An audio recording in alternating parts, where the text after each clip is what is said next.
What's going on, guys? My name is Lars, and today I'm going to be bringing to you guys my top 5 picks for budget decks in the February 2020 format.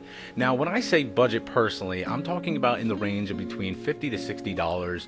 You don't really want to spend more than that, and that's fair. That's a fair amount to get into competitive Yu-Gi-Oh, I would think. There's been a lot of talk recently, and it's been going around, especially on YouTube, that I've noticed that competitive Yu-Gi-Oh is becoming somewhat of an expensive game to play. Like, you got to shell out so much money, and I can see why, and I agree with this notion, because Apollousa is now $100 a copy, and so is Pot of Extravagance. Magician's Souls is about $120 to $130 at the time of recording this video. So you can absolutely see that this is becoming a really expensive game to play, and this has been happening on and off throughout Yu-Gi-Oh's history. This is nothing new, but I want to give you guys some budget options because you can play this game easily on a budget and be competitive at the same time. Guys, if you do like these videos that I am producing, please consider giving this video a like and subscribing to my channel. I really appreciate it. You guys are the best. Thank you so much.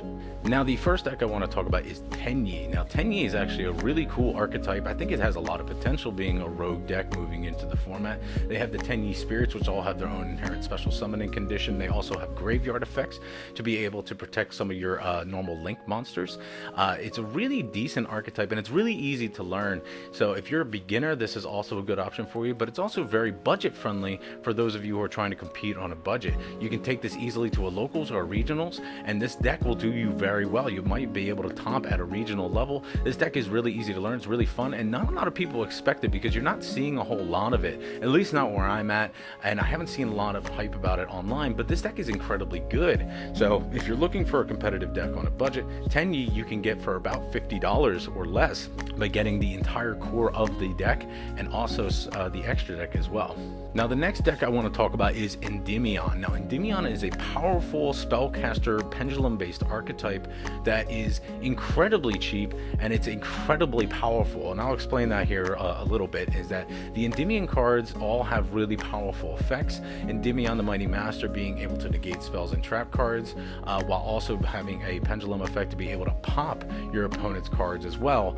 Reflection being able to bounce your opponent's cards back to the hand. This deck is just incredibly versatile, and it's incredibly powerful. Even with Servant at 1, you can replace it with something like Magical Abductor and be able to compete at your locals or regional level without any issues whatsoever. This is a good deck, I think, moving forward. You can easily get the Order of the Spellcaster structure deck for about $10 to $11 a pop, so that just at its core you can get for about $33 to $35. You also get 3 copies of Droll and Lockbird in this set, which is good for competing against your Spiral matchup as well. If you're looking for a good budget deck, this is another great option, especially if you're interested in the pendulum mechanic. Now, the next deck I want to talk about is Burning Abyss. Now, I know some people are thinking like the Block Dragon variant, and that's just not true. However, Burning Abyss is a very versatile deck, and what I mean by that is that you can splash in something like the Phantom Knight engine to be able to control your opponent and pretty much out-resource them by controlling their board, negating a lot of their effects with something like Fog Blade, and being able to pretty much control your opponent's board state for all around $50. I'm talking you can get the Phantom Knight, you can get the Fog Blades, the Burning Abyss core with 3 Dantes, a Beatrice, and 1 Cherubini for around $50, maybe a little more than that, not by much, but maybe like $50 to $55. You can get all of that and have a really powerful control-based deck. Burning Abyss has never died out. It's been a deck for about 6 years now, and it still hasn't died out. This is the deck that never truly dies. They all have really powerful special summoning effects from the hand if you control no spells or traps. This deck is incredible, and if you already don't have the core of the Burning Abyss archetype, I would highly recommend getting it for yourself, because there is no mistake. This is a great deck choice, especially moving into the Master Rule 2020 revisions.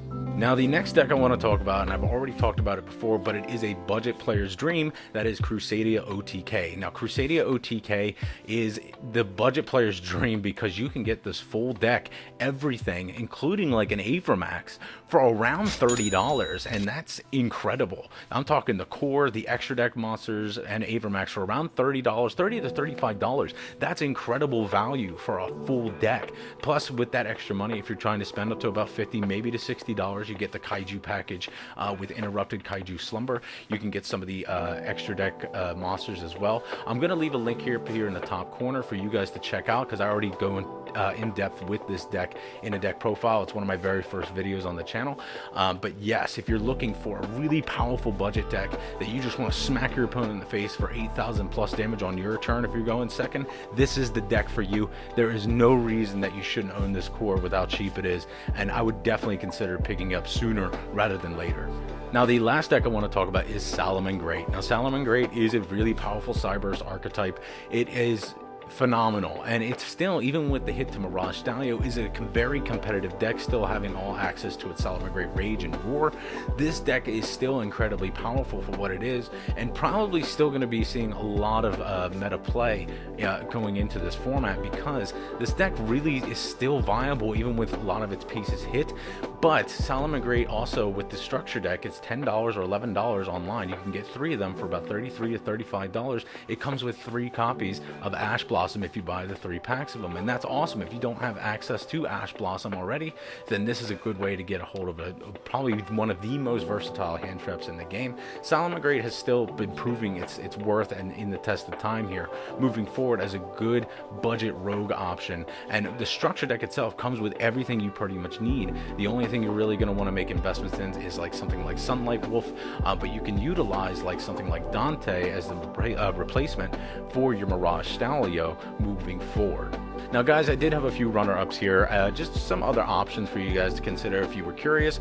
First one is Nekroz, and Nekroz being able to use, especially if you're running the Zaborg option. That's an incredibly budget deck, easily around for 50, maybe just a little bit higher, $50 to $55. The other one is Zombie World Control. This is definitely on the higher tier of the paywall. I would say it's around $60 if you're looking for the whole core of it. But Zombie World Control is still incredibly powerful, being able to essentially using Zombie World to floodgate your opponent. And with a boss monster like Doom King Balodrak able to banish your opponent's cards or negate their effects, it's an incredibly powerful deck, and I would definitely consider that moving forward as well.